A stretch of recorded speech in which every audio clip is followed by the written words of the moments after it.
تعویذ گنڈے کا کیا حکم ہے اور کسی صاحب کے بارے میں یہ تصور کہ فلاں شخص پھونک کر فلاں مرض دور کر دیتا ہے، کیا یہ درست ہے؟ میرے نزدیک تو یہ عقیدہ بھی کہ فلاں دوا سے فلاں مرض دور ہو جاتا ہے، یہ بھی غلط ہے۔ ہم ان چیزوں کو ذرائع کے درجے میں رکھ کر استعمال کریں اور شفا اللہ کے ہاتھ میں سمجھیں، یہ ہے ایمان کا تقاضا۔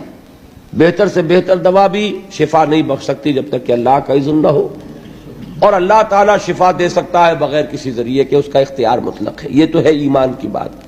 باقی ذرائع میں اگر کوئی جھاڑ پھونک میں کوئی مشرکانہ کلمات نہ ہو، کوئی غلط چیز نہ ہو، بلکہ کوئی آیات قرآنیہ کے ذریعے سے ہو رہا ہو، تو اس کو حرام کوئی نہیں کہہ سکتا۔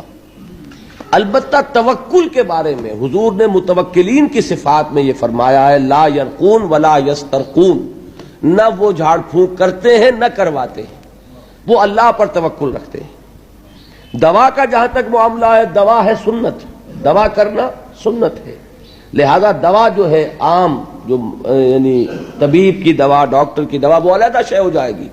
اس میں بھی یہ یقین نہ رکھیے کہ شفا اس دوا میں ہے، بلکہ یقین تو یہ رکھیے شفا تو اللہ کے ہاتھ میں ہے، لیکن مسنون ہے علاج کرانا، تو ہم سنت پر عمل کرتے ہوئے علاج کرا رہے ہیں۔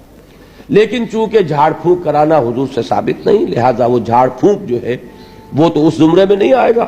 اور حضور نے ترغیب یہ دی ہے، حضور نے فرمایا، ایک حدیث ہے کہ میری امت کے 70,000 افراد بغیر حساب کے جنت میں داخل ہوں گے۔ یہ کون ہوں گے پوچھا گیا، آپ نے فرمایا یہ متوکلون ہوں گے، جو اللہ پر توکل رکھتے ہیں۔ پھر پوچھا گیا کہ متوکلون کون ہے، تو ان کی صفات میں حضور نے فرمایا یہ بھی ہے کہ وہ نہ لا یرقون ولا یسترقون، نہ وہ کہیں جھاڑ پھونک کرتے ہیں نہ کرواتے ہیں۔ تو یہ چیز اس اعتبار سے پسندیدہ نہیں۔